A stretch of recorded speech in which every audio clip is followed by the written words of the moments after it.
Hello friends, কেমন আছো সবাই? আশা করি সবাই ভালো আছো। আবারও আমি চলে এসেছি এই গভর্নমেন্ট জব অ্যালার্ট ইউটিউব চ্যানেলে। ফ্রেন্ডস, আবারও একটি নতুন এবং লেটেস্ট নোটিফিকেশান নিয়ে চলে এসেছি, যার নাম সরকারি হাসপাতাল। ফ্রেন্ডস, 2026 তো শুরু হয়ে গেছে, তোমরা তো বাড়িতেই বসে আছো, তোমাদের কাছে কোনো প্রকার গভর্নমেন্ট জব বা প্রাইভেট জব নেই, তাহলে আজকের ভিডিওটি তোমাদের জন্য লাভনীয় হতে চলেছে। কারণ ভারত সরকারের তরফ থেকে একদম নতুন নোটিফিকেশান বেরিয়েছে যে সরকারি হাসপাতালে কর্মী নিয়োগ করা হবে। তাতে ভারতের যে কোনো রাজ্য, যে কোনো জেলা থেকে তোমরা আবেদন করতে পারবে।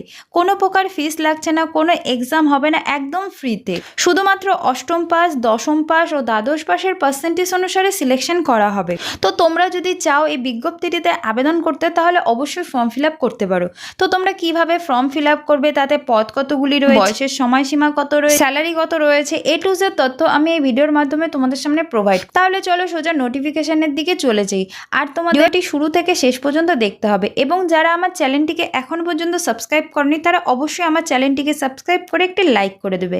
আর তোমাদের ফ্রেন্ডের কাছেও আমার ভিডিওটি শেয়ার করে দেবে, যাতেও তারাও এই নোটিফিকেশানে আবেদন করতে পারে। তো আমরা নোটিফিকেশানে চলে এসেছি। তোমরা দেখতে পাচ্ছ সরকারি হাসপাতাল নিয়োগ 2026, government of India health requirement board 2026। তো আমি তোমাদের এখানে বলে দেবো যে এখানে পদ কতগুলি রয়েছে, বয়সের সময়সীমা কত রয়েছে, যোগ্যতা কত রয়েছে, বেতন কত রয়েছে, শেষ তারিখ কবে, ফর্ম কিভাবে ফিল আপ করবে, এসব সম্বন্ধে একদম সাধারণভাবে স্টেপ বাই স্টেপ তোমাদের বুঝিয়ে দেবো, যাতে তোমাদের ফর্ম ফিল আপ করতে কোনো অসুবিধা না হয়। গভর্নমেন্ট হসপিটাল রিকোয়ারমেন্ট 2026, সরকারি হাসপাতালে কেয়ারটেকারের নিয়োগের জন্য আবেদন করার শেষ তারিখ 10ই ফেব্রুয়ারি 2026। দ্রুত আবেদন করুন। তো এখানকার শেষ তারিখ রয়েছে 10ই ফেব্রুয়ারি 2026। তো তোমরা যদি চাও অবশ্যই এই তারিখের আগে আবেদনটি করে ফেলো।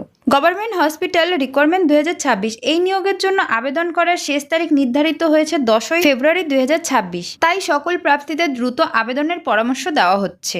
তো এখানে মহিলা পুরুষ উভয়ের জন্য একটি বড় নিয়োগ। তো বেতন রয়েছে 25,550 টাকা থেকে শুরু। যোগ্যতা রয়েছে অষ্টম, দশম ও দ্বাদশ পাস।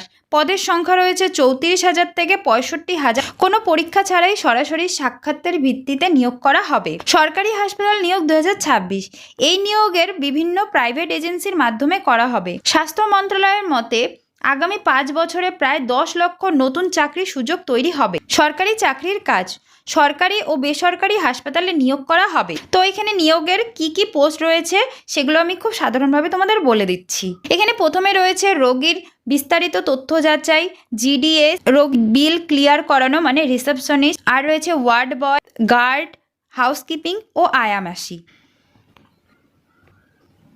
যোগ্যতা, এখানে শিক্ষাগত যোগ্যতা রয়েছে অষ্টম, দশম ও দ্বাদশ পাশের পার্সেন্টেজ, আর হচ্ছে সাধারণত কম্পিউটারের জ্ঞান থাকতে হবে। প্রয়োজনীয় ডকুমেন্টস, এখানে প্রয়োজনীয় ডকুমেন্টস রয়েছে শিক্ষাগত যোগ্যতার প্রমাণপত্র, পরিচয়পত্র, জাতিগত প্রমাণপত্র, বাসস্থানের প্রমাণপত্র, জন্মের তারিখের প্রমাণপত্র, পাসপোর্ট সাইজের ছবি ও নিজের সিগনেচার। তোমাদের প্রয়োজনীয় ডকুমেন্টসের মধ্যে এই কটা জিনিস বাধ্যতামূলক, এগুলো লাগবেই। বয়সের সময়সীমা, এখানে ন্যূনতম বয়স রয়েছে 18 বছর ও সর্বোচ্চ বয়স রয়েছে 45 বছর। তো তোমাদের যদি বয়স 18 থেকে 45 বছরের মধ্যে হয়, তাহলে অবশ্যই তোমরা আবেদন করতে পারো। তো এখানে ওবিসি, এসসি প্রার্থীদের সরকারি বিজ্ঞপ্তি অনুযায়ী বয়সের ছাড় দেওয়া হবে। আবেদনের ফিস, এখানে কোনো রকম আবেদন ফিস লাগছে না, একদম বিনামূল্যেই তোমাদের এই আবেদনটি করতে পারবে। আর কাজের স্থান রয়েছে নিজস্ব রাজ্যের মধ্যে এই কাজটি হবে। গভর্নমেন্ট হসপিটাল রিকোয়ারমেন্ট 2026, চিকিৎসার ক্ষেত্রে সরকারি হাসপাতালের সন্ধানে থাকা যুবকদের জন্য এটি একটি দারুণ সুযোগ। লোক সেবা কমিশন ও সরকারি হাসপাতালে কেয়ারটেকার পদের জন্য এই যোগ্য প্রার্থীদের আবেদন আহ্বান করছে। আগ্রহী যোগ্য প্রার্থীরা এই ওয়েবসাইটটিতে গিয়ে আবেদন করতে পারবে। তো এখানে তার ওয়েবসাইটটি দেওয়া আছে, তোমরা যদি চাও এখানে গিয়ে আবেদন করতে পারো। আবেদন করার তারিখ, সরকারি হাসপাতালে নিয়োগের জন্য অলরেডি আবেদন শুরু হয়ে গেছে। তোমরা যদি চাও তাহলে অবশ্যই এখনই গিয়ে আবেদনটি করে নাও। আর এই ওয়েবসাইটটি প্রকাশিত হয়েছে ডিসেম্বরের শেষ সপ্তাহে, এখানে লিঙ্কটি তার দেওয়া আছে। তো বন্ধুরা, আমি একদম সাধারণভাবে স্টেপ বাই স্টেপ তোমাদের বুঝিয়ে দিলাম যে তোমরা কিভাবে ফর্ম ফিল আপ করবে। তো তোমরা যদি চাও অবশ্যই এখানে আবেদন করতে পারো। তো আজকে আমি এখানেই শেষ করছি ভিডিওটি। আবার একটি নতুন নোটিফিকেশান নিয়ে তোমাদের সামনে চলে আসবো। ততক্ষণের জন্য জয় হিন্দ, বন্দে মাতরম।